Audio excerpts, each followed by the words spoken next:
might hear me on the radio. Breaker 19, anybody got their ears on?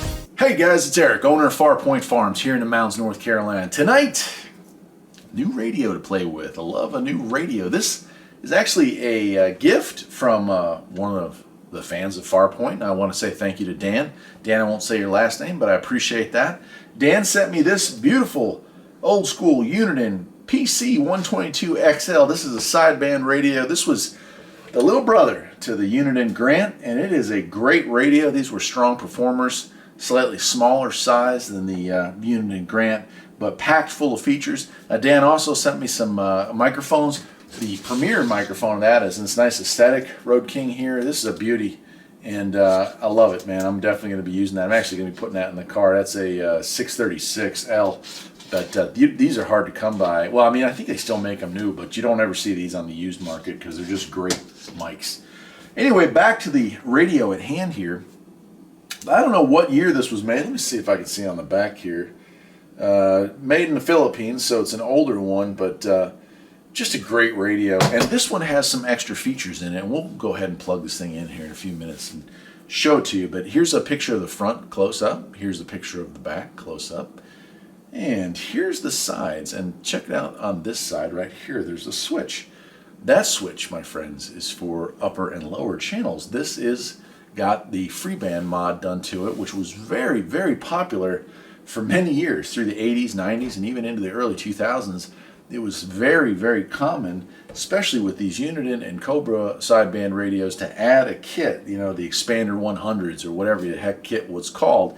And they would go in there and add it, and you would have a switch right here, and now you'd have upper, lower, and standard 40 channels. That allowed you to talk out of band. That allowed you to talk above the 40 channels and talk, you know, if there was a lot of traffic on the regular 40, you'd have some privacy, or at least less traffic, because there were a lot of folks that had these kits installed, so there were still a lot of people talking on those bands back in the heyday. But great little radio, compact, not as big as the Uniden Grant, not as big as, I had a Grant LT, but the XL was the same, which is definitely a much bigger, it's, you know, Cobra 29 size radio. This one here, probably right around a Cobra 25. And there was a Cobra radio that was similar to this. I can't remember what it was, but it was a sideband Cobra. I had two of them, and I can't remember what the model number was on those things, but similar. Not as well featured as this one was, but a sidebander of similar size back in the day. And what we have here, if I just go ahead, I'll tell you what I'm going to do. I'm going to move the camera in a little closer here, and we'll go through some of this stuff. But for right now, let me just talk about that it does have PACB mode, which was pretty standard back in the day. We have noise blank and A&L and off, so you could do one, both, or none. That was kind of nice. And then we have our CB, which is AM, upper sideband, lower sideband, that switch there. Channel selector here, the ever important clarifier for sideband operation. A nice RF gain here, squelch and volume.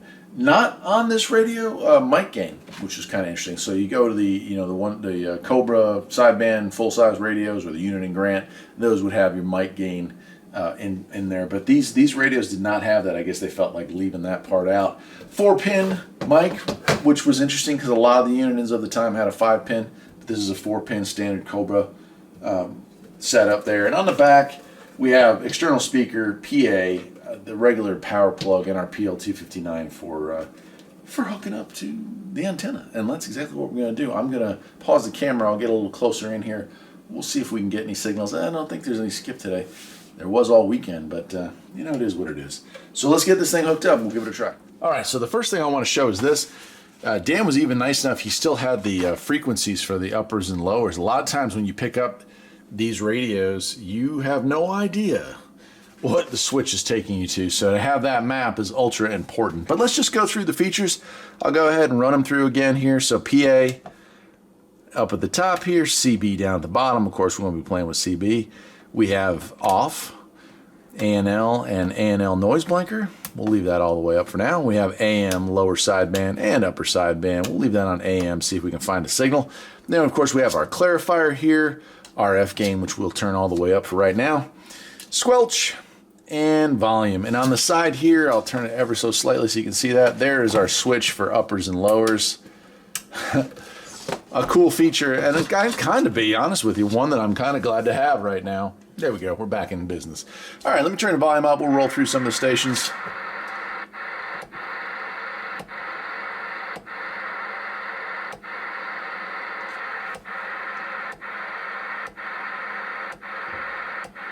Not hearing much going on tonight, but you never know.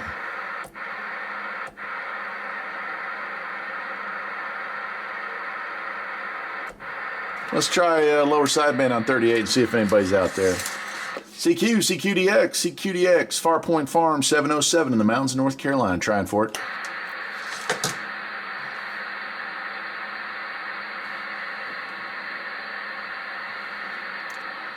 It's a quiet night. Let's go back to AM and see. We'll give it one more shot. It's a weeknight, so there's probably not any local chatter this late at night.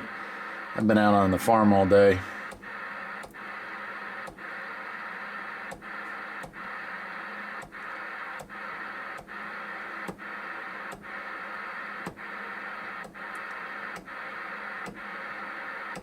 I'll tell you what.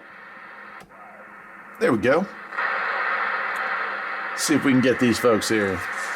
Break channel. This is Farpoint Farms here in the mountains of North Carolina, trying for a radio check. Break for a radio check.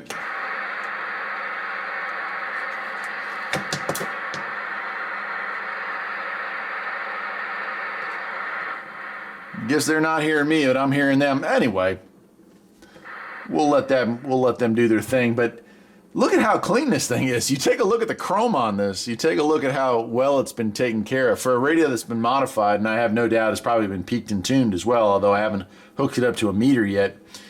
All the LEDs are working beautifully. The LED channel is working beautifully. There's no scratchiness when you change any of the dials, and I love that. So this has been well cared for, probably kept inside. Obviously it was mounted in a vehicle at some point, but it was a clean vehicle. It was non-smoker, I bet you that. So anyway, again, I got to say thanks to Dan. Dan, I'm going to be installing this in one of my cars here probably this summer or early fall.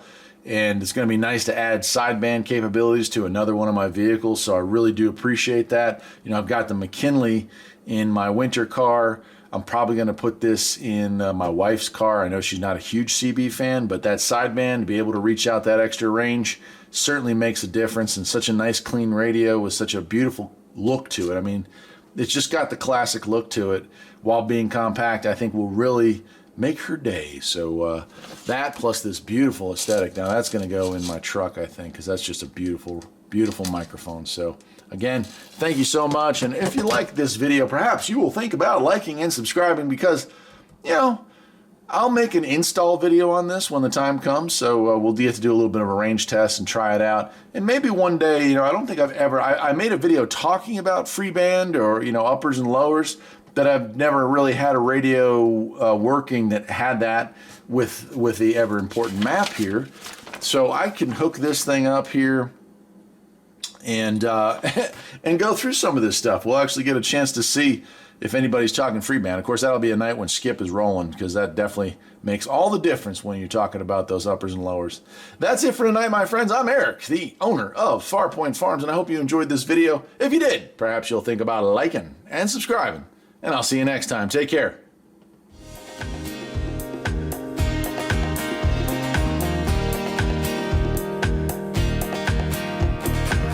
There's always something that needs a little fixing on Farpoint Farms. Freedom is mighty sweet. Liberty sows its